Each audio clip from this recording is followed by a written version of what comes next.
Boa noite, meus irmãos e minhas irmãs.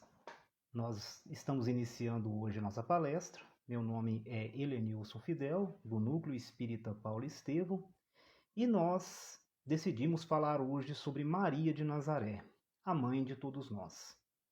Para que a gente tenha um conhecimento desse espírito, um dos mais puros, que tenha chegado ao para que tenha chegado a essa terra através de uma missão tão nobre em que nós nos deparamos com um espírito da mais alta envergadura espiritual, espírito abnegado este, que passou por uma imensa provação, que tem trabalhado no plano espiritual incessantemente, pelo socorro de tantos aqueles que sofrem, pela própria evolução da Terra.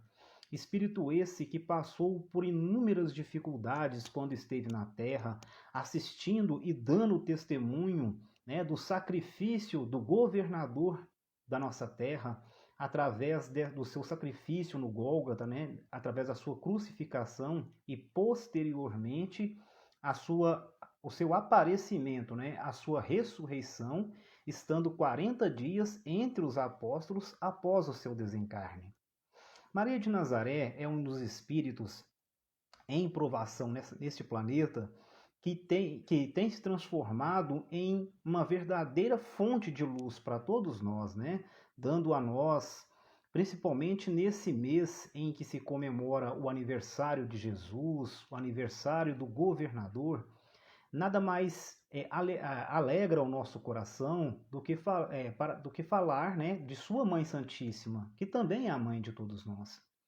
Então, meus irmãos, para a gente dar início à nossa palestra, eu queria começar, na sua infância, quais são os registros, principalmente os registros bíblicos que nós temos, que fala sobre Maria. Na verdade, o Novo Testamento traz muito pouco sobre a nossa mãezinha, São só praticamente 7 passagens. 2 em João Evangelista, 4 em Lucas e uma nos Atos dos Apóstolos, escrito por Paulo. Então, principalmente em Lucas, que vai nos trazer a maioria dos relatos sobre Maria, se nós nos remetermos ao livro Paulo e Estevão, a gente vai ver lá que Maria Santíssima já estava com certa idade quando Paulo estava muito ocupado em Éfeso. E ele, como ele estava muito ocupado com as suas missões, muito ocupado com as suas igrejas, com seus núcleos que havia aberto naquela época, ele precisava e sentia que alguém deveria, fazer um histórico da vida de Maria, que até então poucos, ou seja, ninguém tinha feito isso ainda. E ela morava com João, em Éfeso, e ele, através de um jovem médico chamado Lucas, que interessou-se pelo trabalho de Paulo, se converteu ao cristianismo e era obediente, ao seu professor, Paulo de Tarso, e ele designou Lucas para que fosse até a casa da Mãe Santíssima, para que ela narrasse, toda a trajetória, toda a vida de Jesus. Então, os relatos que nós temos de Jesus através de Lucas são praticamente relatos que foram narrados através de Maria de Nazaré. Quem foi Maria de Nazaré, esse espírito tão nobre que esteve entre nós? Maria, ou do hebraico Miriam, significa Senhora da Luz, Nada mais importante, um nome que combina tão bem com ela. Nasceu possivelmente em Nazaré, Aos 14 anos casou-se com José, da tribo de Davi. Maria, aos 14 anos, já era órfã e ela necessitava, como nós estamos vindo de uma sociedade patriarcal, uma sociedade ainda dominada pelos homens, Então, ela necessitava de um homem, para que ela tocasse a sua vida. Embora foi um espírito ainda independente, um espírito extremamente sábio, mas naquela sociedade as mulheres dependiam eminentemente dos homens. E ela casa-se com José, né, da tribo de Davi. E a partir daí, ela para passa a ir no templo. E quando ela vai no templo para receber os ensinamentos, Simeão, que a recebe através da passagem de Lucas, no seu capítulo 2, ele diz o seguinte: olha, Simeão abençoou Maria e disse a ela que o menino em qual ela havia se engravidado, né, estava destinado a causar a queda e o soerguimento de muitos em Israel. Ou seja, Simeão, através de uma palavra profética, consegue enxergar grande parte da trajetória de Maria e completa com uma frase que para ela vai causar um grande espanto. Ele fala assim: quanto a você, uma espada trespassará seu coração. Imagina uma mãe, né, grávida de uma criança, cheia de esperança, e ela ouve uma palavra de um sacerdote falando que uma espada trespassará seu coração. Mas é claro, como estamos se tratando de um espírito da pureza de Maria, ela, em seu inconsciente, já estava preparada pelo testemunho que o seu filho daria aos povos da época e a toda a humanidade, né? Então, ela guardou essas palavras e refletia ela em seu coração. Antes disso, nós tivemos a anunciação da vinda do Mestre Jesus, né? Também em Lucas, no seu capítulo 1, o Espírito, né, o anjo Ismael, né, disse a Maria: minha alma se engrandece do Senhor, né? Pois o Salvador virá. Ele anuncia a ela que Jesus virá através, né, da sua nobre gestação, e ela aceita de bom grado. E estando ela com Marta, também grávida de João, né, o Batista, e os dois se encontram, as duas mães se encontram durante a gravidez, a gestação das duas. Tanto João Batista quanto Jesus tinham a mesma idade e as mães ficaram grávidas ao mesmo tempo. É digamos, uma coincidência muito grande, né? Mas nós sabemos que no plano espiritual, no planejamento espiritual, não existem coincidências, não é verdade? Então, ela segue a sua trajetória, casa-se com José, tem Jesus, né? Através dessa gestação tão magnífica, e nisso Jesus cresce, não temos muitos detalhes, né? O que a gente sabe é que ela ficou grávida, eles tiveram que fugir e que ela teve ele na sua manjedoura, né? Então, Jesus, na verdade, no livro de Chico Xavier, denominado A Religião dos Espíritos, ressaltando a importância de Maria quanto a conceber esse filho maravilhoso, ele vem dizer que, buscando alguém no mundo para exercer necessária tutela sobre a vida preciosa do embaixador divino, o supremo poder do universo não hesitou em recorrer à abnegada mulher, escondida no lar apagado e simples. Humilde, ocultava a experiência dos sábios. Frágil como lírio, trazia consigo a resistência do diamante. Pobre entre os pobres, carreava na própria virtude os tesouros incorruptíveis do coração, e desvalida entre os homens, era grande e prestigiosa perante Deus, né? Aqui na Terra, tratava-se de criatura humilde, mãe, né, de um espírito sábio, mas todos nós sabemos que era um espírito da mais alta envergadura espiritual.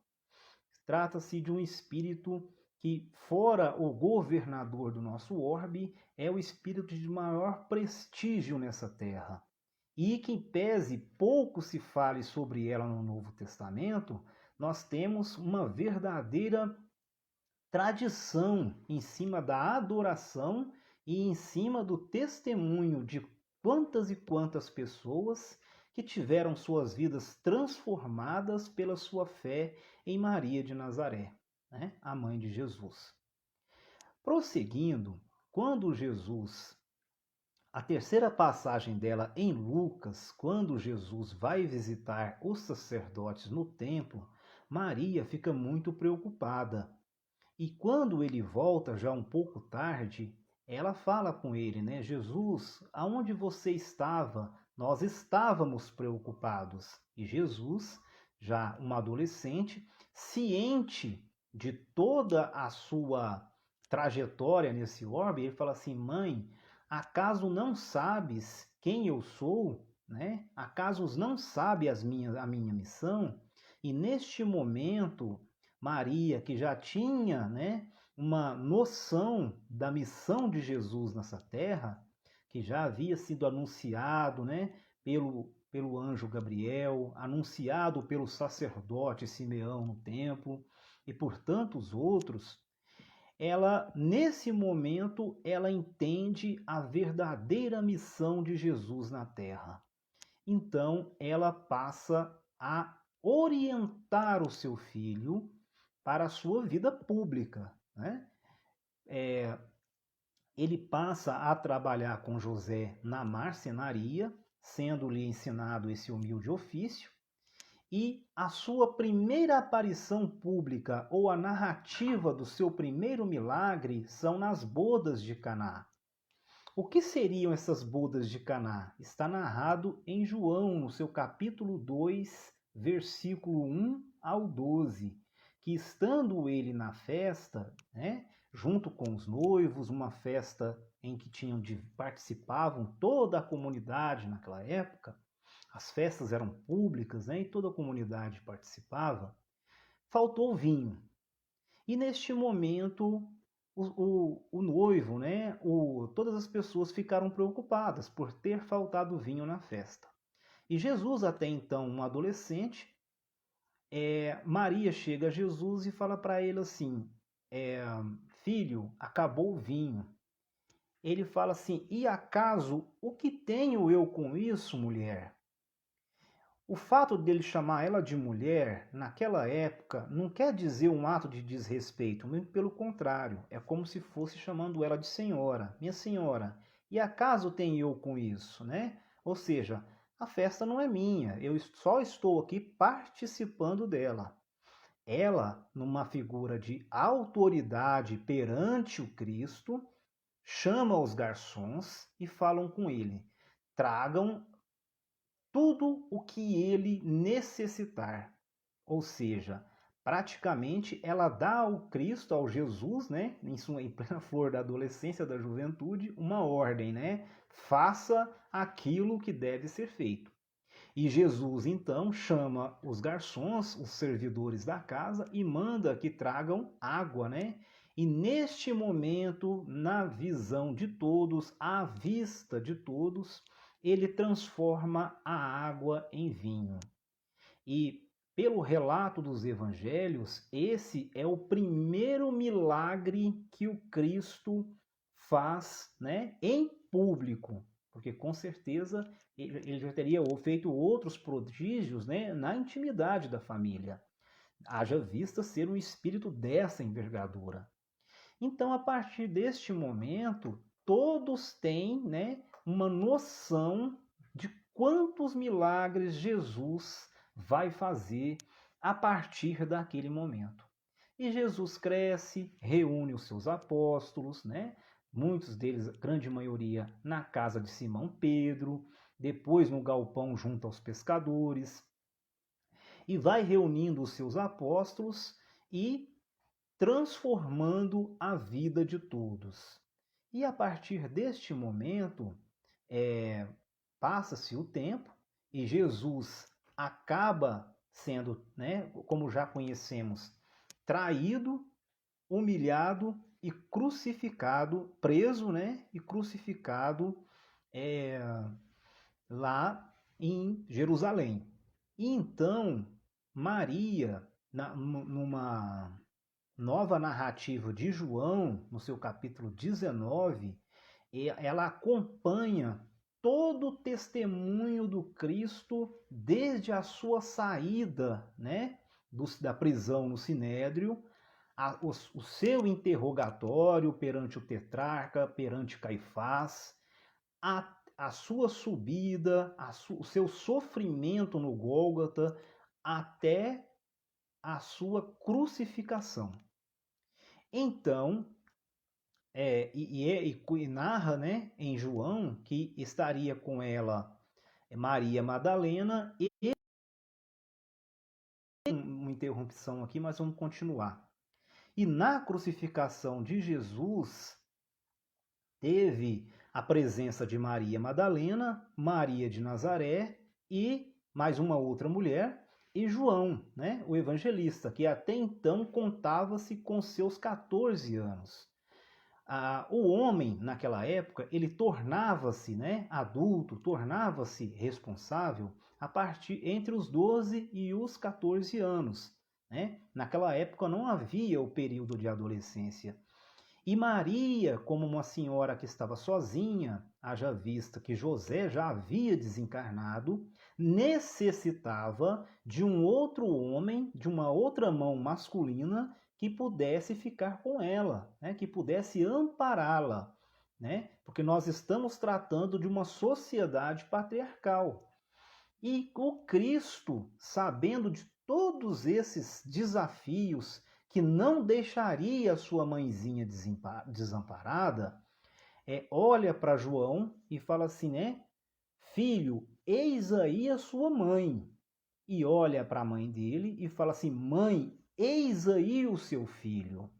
E a partir deste momento, eles entendem que um deveria ficar com o outro. A partir daquele momento, João, que já tinha um laço afetivo muito grande com a Mãezinha Santíssima, acabou se envolvendo ainda mais com ela e assumiu para si a responsabilidade de ser, naquele momento, o homem da casa.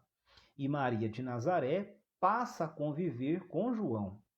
Então, é por isso que existe essa passagem nos textos bíblicos, em virtude, né, de Maria de Nazaré necessitar de uma pessoa que pudesse ampará-la naquele momento. E a última passagem de Maria foi no cenáculo, né, numa reunião com todos os apóstolos, após o desencarne de Jesus. Isso está em Atos dos Apóstolos, em que se reúnem todos os apóstolos, Maria Madalena, tantos outros seguidores e junto com a mãezinha.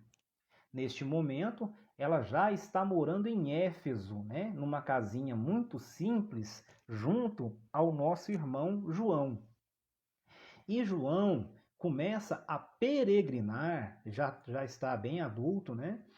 Passa a peregrinar, abrindo novas igrejas, dando as suas palestras, os seus testemunhos, né? Fortalecendo as igrejas que estão nas imediações, e Maria fica muito sozinha naquela casa. Mas essa solidão é plenamente aparente, em virtude que ela, né, passa a se envolver com a comunidade local e passa a orar e a operar milagres junto com todos aqueles que ali estavam. Humberto de Campos, no livro A Boa Nova, ele conta sobre este envolvimento com Maria, chamado, né, a Casa da Santíssima. Esse nome ficou após ela ter curado um leproso. O leproso adentrou sua casa na frente de todos e ela o curou da sua lepra. E ele disse, né? Senhora, sois a mãe do nosso Mestre e a nossa Mãe Santíssima. A partir deste momento, ela ficou conhecida como a Santíssima, né? A nossa Mãezinha Santíssima, que se perpetuou esse nome através da nossa tradição católica, né? Que veio através dos nossos séculos e até hoje, né? E a sua casinha era conhecida como a Casinha da Santíssima. O título de maternidade fazia vibrar em seu espírito, narra Humberto de Campos, os cânticos mais doces. Diariamente ocorriam os desamparados, suplicando a sua assistência espiritual. Eram velhos trôpegos e desenganados do mundo, que lhe viam ouvir as palavras confortadoras e afetuosas, enfermos que invocavam a sua proteção, mães infortunadas que pediam a bênção do seu carinho. Então, ali ela ficou durante muito tempo. Nós não sabemos precisar quanto tempo ela viveu. Sabemos que ela viveu bastante tempo, porque se ela teve o Cristo há aproximadamente aos 14 anos e o Cristo desencarnou aos 33, ela estaria aproximadamente com 47 anos. E ela viveu mais ou menos umas 2 ou 3 décadas com João em Éfeso. Então nós já imaginamos que ela viveu bastante tempo atendendo aos necessitados, orando por aqueles que precisavam, curando os enfermos, alimentando aqueles que vinham em busca dela, né? Então viveu ainda por bastante tempo, num sinônimo de imenso sacrifício e abnegação diante da sua missão.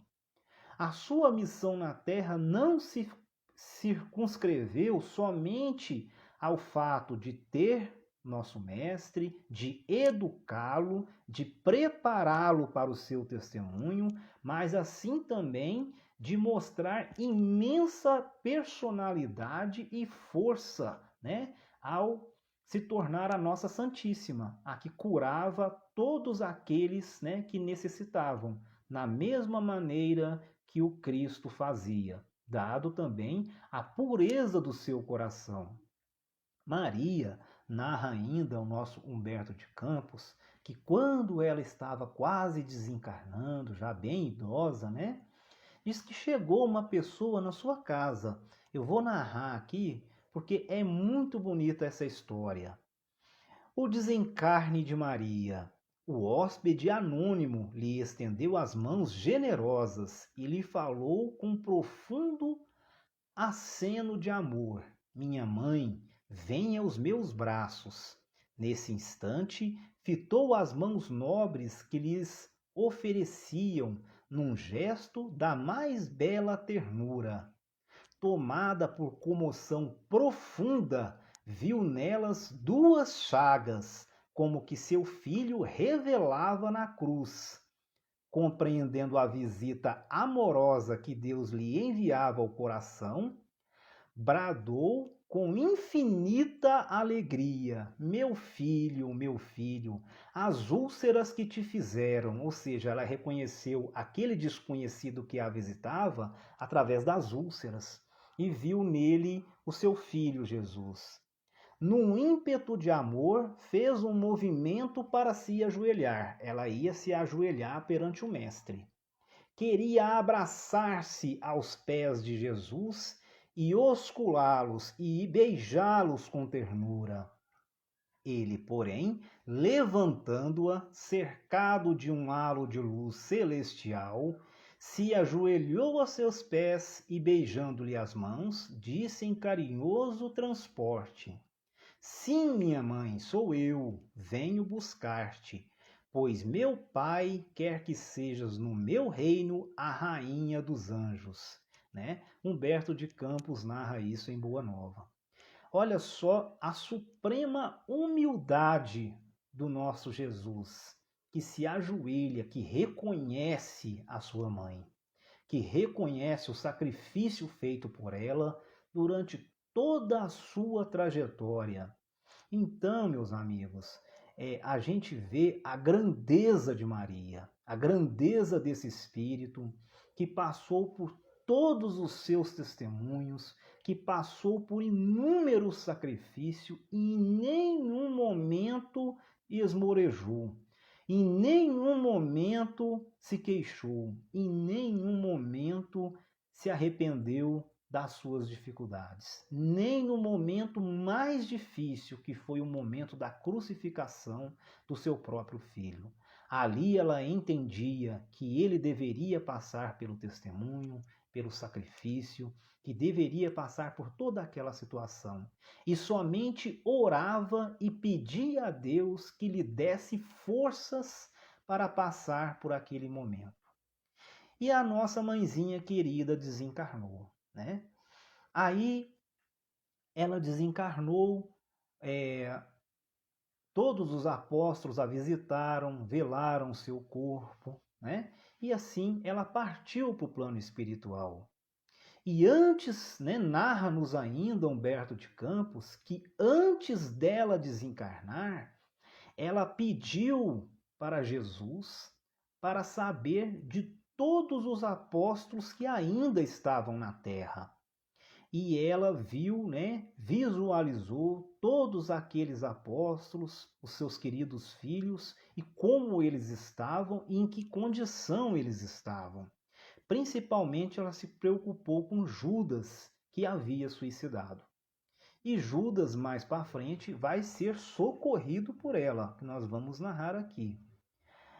No livro Memórias de um Suicida, né, narra-nos o espírito Camilo Castelo Branco que ela coordena uma verdadeira legião, chamada Legião dos Servos de Maria, que ela é responsável, junto com as suas equipes, para socorrer os espíritos suicidas. Narra ele: Maria dirige no plano espiritual várias organizações de socorro aos necessitados. No livro Memórias de um Suicida, de autoria de Camilo Castelo Branco, através da médium Ivone do Amaral Pereira, é relacionado o socorro realizado por aqueles que se auto-exterminaram, né, que suicidaram. Trata-se da legião de espíritos, né, da Maria Santíssima, que tem por finalidade socorrer aqueles que abreviaram voluntariamente a sua vida e por isso padecem através das dores no mundo espiritual. Há entre os servidores da Mãe do Senhor disciplina e amor no auxílio a estes que, sem dúvida, são os grandes necessitados de socorro espiritual. Então, meus irmãos, ela no plano espiritual, aqui já era uma santa servidora de Jesus. No plano espiritual, aumentou esse auxílio, né? Aumentou as suas legiões de trabalhadores, de espíritos dignos, nobres, e todo espírito hoje que desencarna pelo suicídio, após passar o seu tempo de provação e estando ele apto ou arrependido ou, né, tocado pelo plano espiritual a ser resgatado, ele vai ser resgatado pela legião dos servos de Maria de Nazaré, que são os espíritos responsáveis pelo resgate a todos os suicidas. Então, meus irmãos, e conta ainda Camilo Castelo Branco que às 6 horas da tarde, né, a dita hora do Ângelus, tão celebrado pelo catolicismo, a gente sabe que no plano espiritual, tudo de lá, né, tudo de cá é cópia de lá. Nós sabemos que às 18 horas tem a oração de Nossa Senhora, né, ou a oração da Ave Maria. Isso vem de uma tradição espiritual. Lá no plano espiritual, às 6 horas da tarde, todos os espíritos superiores, espíritos puros, espíritos que estão servindo das mais diversas casas de socorro, das mais diversas cidades do plano espiritual, tiram esse momento, em oração a Maria Santíssima. Nenhum espírito, com exceção de Maria de Nazaré, com exceção de Jesus, tem tamanha adoração no plano espiritual. Isso nos dá a dimensão desse espírito junto a Jesus. E Jesus, ao buscá-la, no seu processo de desencarne, fala que Deus queria ela à direita do seu coração. E isso nos dá uma noção da dimensão da pureza espiritual desse espírito, da nossa Mãezinha Santíssima. Então essas colônias de espíritos se reúnem na prece da Ave Maria em, homenagem a esse espírito querido.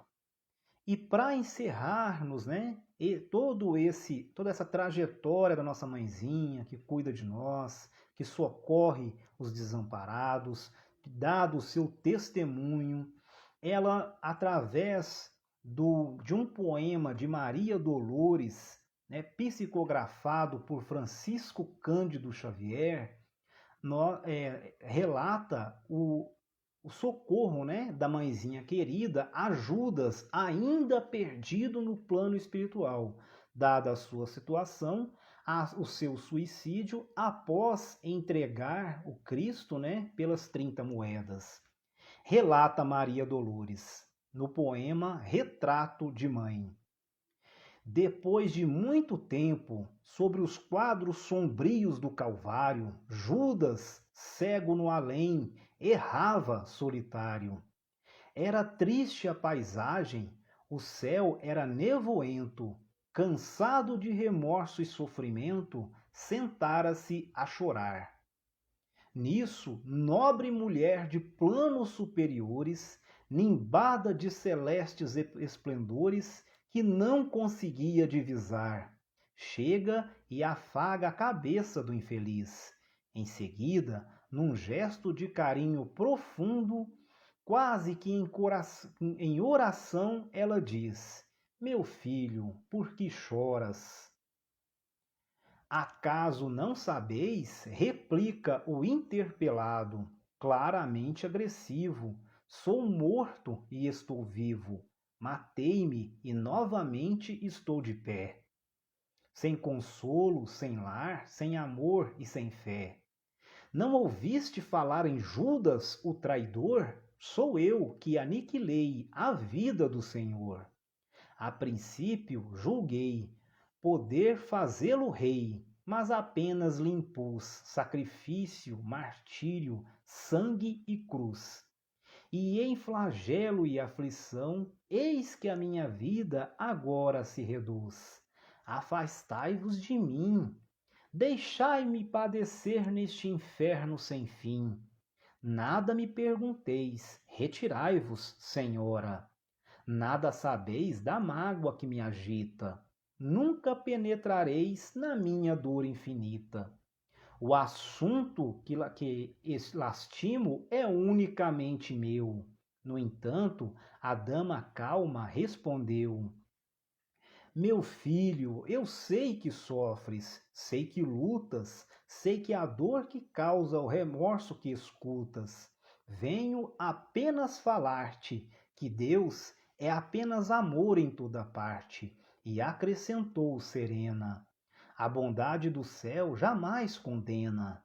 Venho por mãe a ti, buscando o filho amado. Sofre com paciência a dor e a prova. Terás em breve uma existência nova. Não te sintas sozinho ou desprezado.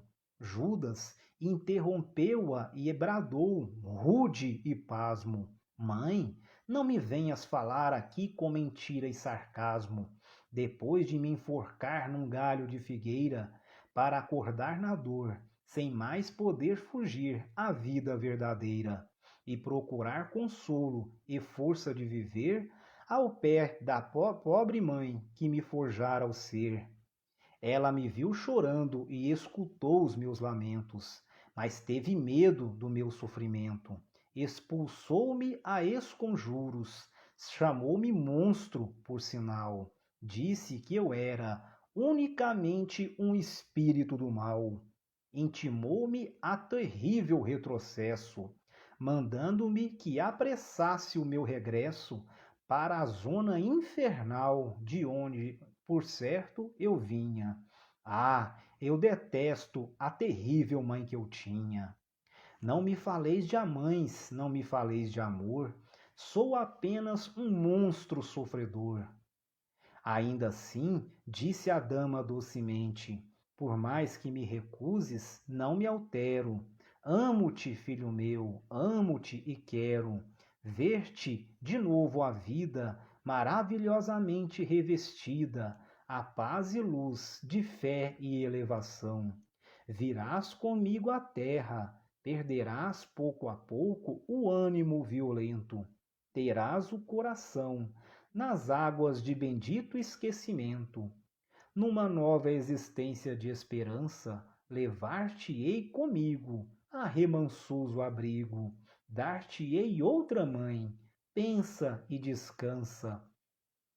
E Judas, nesse instante, como quem olvidasse a própria dor gigante, ou como quem se desgarra de pesadelo atroz, pergunta: Quem sois vós?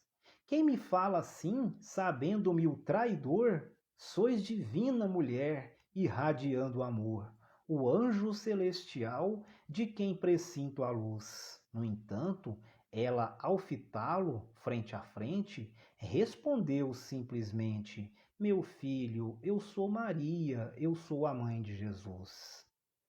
Então, meus irmãos, essa história para a gente ver a imensa abnegação desse espírito, resgatando Judas dos vales de sofrimento, resgatando diversos espíritos, né, que tanto sofreram nos vales dos umbrais, nos vales dos suicidas, nas regiões de sofrimento, e que trata esses espíritos com infinito amor e paciência. É a mãezinha de todos nós. Maria de Nazaré, que sempre está nos nossos corações, que tem dentro de nós um amor incondicional. Quem de nós, né? Quem de nós, nos mais diversos sofrimentos, não se lembra de Jesus e, em sequência, da nossa Mãezinha Santíssima? Que Jesus possa nos amparar, todos nós, dar-nos entendimento, amor e elevação. Boa semana a todos e que Jesus nos abençoe. Muito obrigado, que assim seja.